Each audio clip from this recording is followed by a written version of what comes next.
Hello, good evening, everybody, and welcome to a brand new episode of the Butterfly Princess Show. Tonight, I'm going to be doing a little mini series with Charlotte Budd, who I had on the show a few weeks ago, talking about her personal experiences of being a victim and comparing her children's off of domestic abuse. Um, uh, in this mini-series, it's going to feature 2 episodes. So episode 1 is going to be looking at red flags and coercive control. We're then going to go into episode 2, looking at separation abuse. So, for episode 1, red flags. So, hi Charlotte, thank you for joining me again today. It's lovely to see you again. Hi, thank you for having me again. Yeah, so coercive control. What is it really? So, coercive control is a really important part of domestic abuse to understand, and I think it's really important to understand the importance of society understanding domestic abuse as well as all the systems that we have in place. And domestic abuse affects 1 in 4 women, and in fact it affects 1 in 6 to 7 men. Recently there have been reports from the National Police Chief that state that they get around 3,000 offences being recorded every day on violence against women, and at the heart of all of that will be some form of coercive control when it's in a domestic abuse situation. It can be very complex and difficult to understand. It can often be really complex for the victim themselves to understand, and it can take many years for them to truly understand and come to terms with what has happened to them because of the history side of that coercive control. And when we talk about coercive control, it's about patterns of behaviour over a period of time, using a range of tactics, and those tactics can be many different things. It's often tailor-made to that victim, so it's important not to be too rigid on exactly what isolated incidences are. It can be fear-based, punishment-based.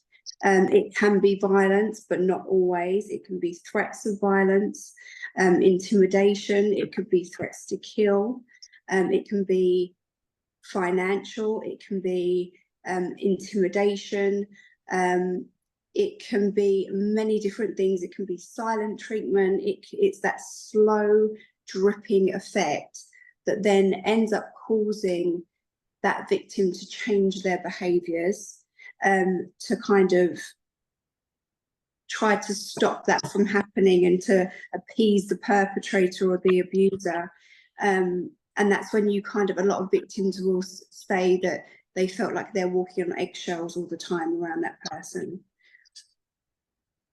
And obviously, we talked a bit about red flags within a few weeks ago when I had you on, and obviously you talked very openly about your own experiences in that chat. But obviously, we now know that domestic abuse is tailor-made to each victim, so each victim and the perpetrator will suffer different types of abuse, and the perpetrator will use different means of abuse to control that person. But you sort of mentioned about a lady who worked for Scotland Yard, and you spoke about an interesting thing that she said about red flags and how domestic abuse is tailor-made. Yeah, there are a number of experts out there. That was Laura Richards, who I mentioned before, who has done a lot of campaigning and been very successful in campaigning in this country. And she was a behavioural analyst for Scotland Yard and now runs a podcast. There was also Dr. Evan Stark and Dr. Emma Katz, who all professionals in their field. And if obviously anybody out there wants to know more, I'd definitely urge them to look into their work and their podcasts, their books, and the education that they've put out there, and their knowledge is amazing in that field, and they're experts within that field. But yeah, certainly red flags, like you said, it's so difficult sometimes to pinpoint things because it is tailor-made. But certainly love bombing, there are different stages that are recognized, and love bombing is one of the first ones. So obviously in most relationships there's a kind of natural progression where you get to know each other and things develop in a normal, natural way, and quite often perpetrators will use love bombing as one of their first tactics, where everything will be accelerated, everything will be speeded up, and they will want to reel you in as quick as possible, and they'll often tell you that they love you within the first few weeks, and that it's they want to move in really quickly, and you can feel overwhelmed by that. And even a lot of victims, and I know like myself, when I experienced that, it's really difficult to recognize it, because when you first meet somebody, there's all sorts of things going on in your brain and chemically, and you feel flattered by it and whatever else. But that's definitely one of the first stages, I think, of domestic abuse and coercive control. And then the victim, or people around the victim even, may notice things like isolation, tactics of control. It might be about the clothes that you wear. It might be about all of a sudden they don't like any of your friends, or they don't like anyone that you're around, and starting to isolate you. And obviously, again, that can look really different for everybody. I know in my case in particular, not long after I met my ex-partner, who was my perpetrator, I was really, really unwell with arthritis. So the first 10 months of our relationship, I couldn't really walk very well, and I was in and out of hospital, and I was really unwell. So that isolation wasn't that obvious, because it was almost done for him. So again, for all different reasons, we could be in certain situations where things are very covert and subtle, and not that obvious. So it's really difficult to see. Yeah, and an interesting thing that you mentioned there, you mentioned the term love bombing. What does that term mean? Love bombing is about the perpetrator trying to reel you in as quickly as possible into their web, if you like, and everything will be accelerated a lot more unnaturally than if you were in a more normal relationship. And obviously, coercive control is a crime, and that so rightly it should be, but there's so many low conviction rates. Could you tell us a bit about that and why that is? Yeah, so I think coercive control was made a crime in 2015, but there's only been around 1,816 defendants in that time, which is incredibly low in that short space of time. It's a very low conviction rate. I think that is down to a lack of education and training within the police and within the judiciary systems. And that's a real issue. Like, again, I've had a lot of experience throughout the judiciary system dealing with the police and courts, in particular the family courts. And there's been a huge push to have more transparency in the courts, but also to have more education and making sure that anybody that comes into contact with a domestic abuse case, victim or perpetrator, they are correctly trained. And I think that training is essential, and especially with the police, they're often the first point of contact to a victim to analyse that situation, and they're simply not trained correctly. Of course, and we've talked a lot about coercive controlling this episode of the miniseries. So obviously it's bound to have a massive negative effect on on the perpetrator. I'm just wondering, because you yourself have been a victim of domestic abuse. We talked about that in the previous, when we first met. So what sort of effects can it have on the victim? Well, if you imagine that constant grinding down on who you are as a person, that constant second guessing everything, walking on eggshells, that has a profound effect on your psyche and who you are as a person and your sense of self.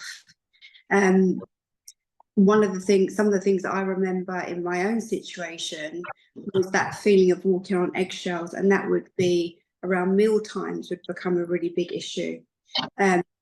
He would sort of say, you know, I want this for dinner, and then change his mind on the way home from work, and then it would become this explosion of this issue, and he'd give me silent treatment, and those effects become that they stay with you for a really long time. And quite a lot of victims will say that they have those issues around meal times. That sense of control and anxiety, and you know, what do I cook, or what if they've been controlled for so long in that way, or that chaos around that time has been there for so long, that feeling doesn't leave you. And I remember another time where I was babysitting for one of my friends who lived like a couple of minutes down the road, and I would always have to pick him up and drop him off from the station at work, which wasn't an issue in general, but it was very regimented to a point where I then couldn't go and really do anything else. And there was this one evening I went and helped my friend and babysat, and I told him in advance and said, you know, if it's okay, can you just get a cab back and make your own way back from the station? And he said, yeah, no problem. But then when it came to it, he threw this huge tantrum, wouldn't speak to me, and things like that become this issue. So then you think, well, I'm not going to go and do that again. I'm not going to I have to make sure that I'm there to pick him up, because I don't want to be in that position. I don't want to add fuel to the fire. I don't want to anger him. I don't want to make this situation worse. And those things stay with you for a really long time.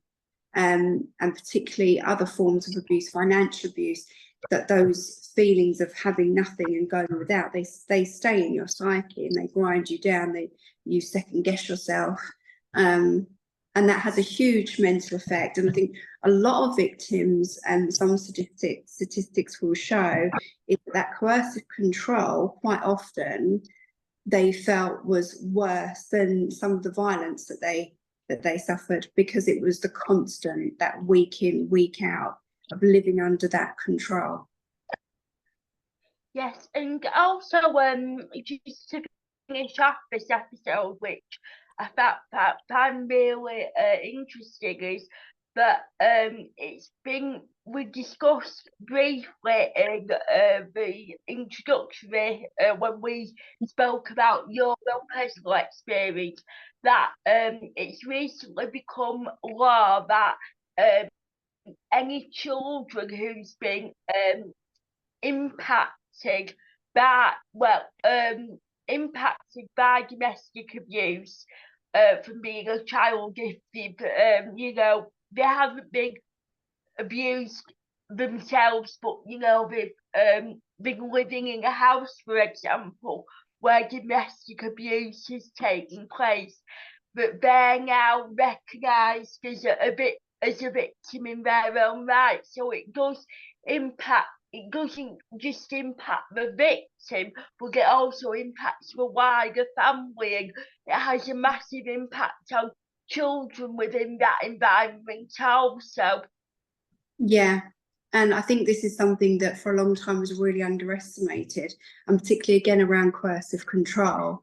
But there have been many cases where children are deeply affected by that. And if we look again at statistics around men that are in prison, there's a huge percentage that would have witnessed and experienced domestic abuse within their home as children.